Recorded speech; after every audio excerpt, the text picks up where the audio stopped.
कैलाश में नहीं मिलेगा और ये कथा इसी धरातल पर मिलेगा। इसीलिए हे सद्भाग्यों, ये कथा को छोड़ना नहीं चाहिए। माम माम मुंचित करे चित।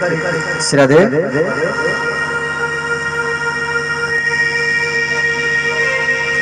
तो जो कथा स्वर्ग में नहीं है, जो कथा सत्यलोक में नहीं है, जो कथा कैलाश में नहीं है, जो कथा बैकुंठ में नहीं है, वो कथा आपके अनूपनगर बेलोरी के पावन धरती पर है। हम लोग बड़भागी हैं, तो इसीलिए कथा को कभी भी छोड़ना नहीं चाहिए। कल भी हम बताया था सदा सेव्या श्रीमद् भागवतम कथा यस्मा श्रवण मात्रेण हरि श्रीतम समाश्रयेत्। ये कथा को कभी भी छोड़ना नहीं चाहिए। अब श्रीमद् भागवत के बीच बीच में कीर्तन होना चाहिए। श्रीमद् भागवत के बीच बीच में कीर्तन होना चाहिए। हरे राम राम राम हरे हरे, हरे कृष्ण कृष्ण कृष्ण हरे हरे। तो ये जो कीर्तन मंडल जो आप गांव गांव में देख रहे हैं, हर एक गांव में कीर्तन मंडल है, तो ये भगवान श्री कृष्ण ने ही बनाया और 10 व्यक्ति को लेकर। तो 16 मात्रा का जो ताल होता है, इसका 4 चरण होता है और उसके बाद 14 मात्रा का जो ताल होता है उसको दीपचंदी कहा जाता है।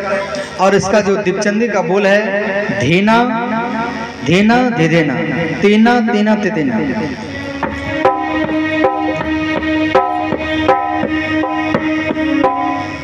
उसके बाद झपताल है 10 मात्रा का, इसका बोल है धीना धीदेना तीना तितीना।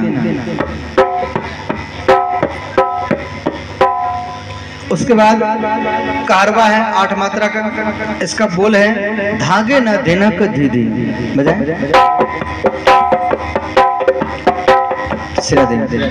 तो इसको कारवा कहा जाता है। और संगीत में 6 मात्रा का जो ताल होता है उसको दादरा कहा जाता है। तो इसका बोल है धा दिन तातिन। और इसको तेजी से बजाएंगे तो ये खेमटा बन जाएगा। इसका बोल है धाधिन तातिन, धाधिन तातिन। बजाएं श्रीराधे भाव से।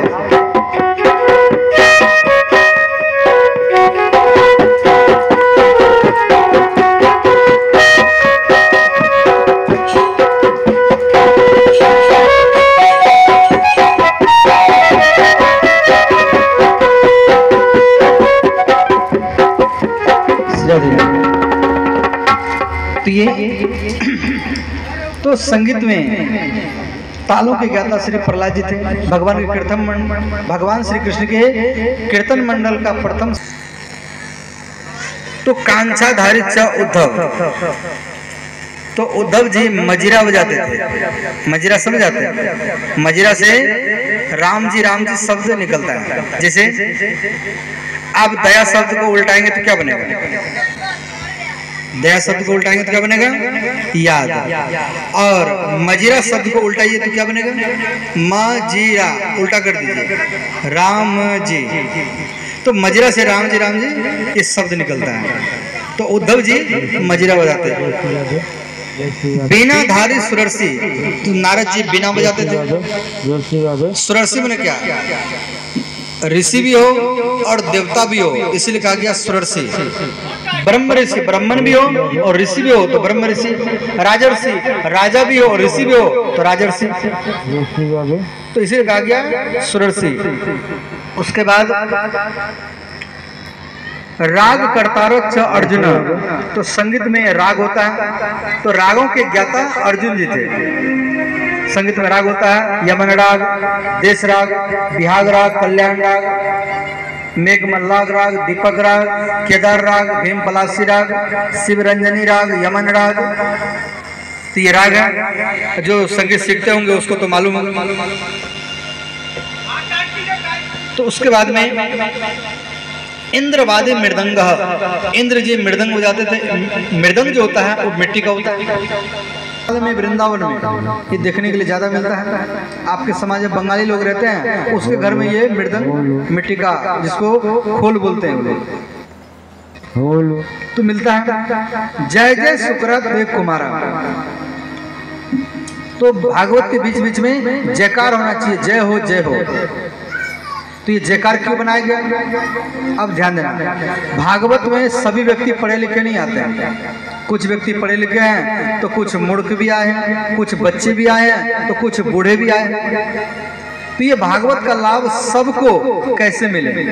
जो व्यक्ति पढ़े लिखे हैं वो भागवत को पढ़ करके समझ लेगा, परंतु सबको भागवत का लाभ कैसे मिले? तो ये 18 पुराण है और 18 पुराण में जो श्लोक की संख्या है तो भागवत में 18,000 श्लोक है, पद्म पुराण में 55,000 श्लोक है, गरुड़ पुराण में 19,000 श्लोक है। ये 18 पुराण की श्लोक संख्या कुल मिलाकर के लगभग 4 लाख होती है श्रोताओं। ये 4 लाख श्लोक श्रवण करेंगे, जो पुण्य मिलेगा एक भारत में ही है, विदेश में नहीं है। उसके बाद बीच में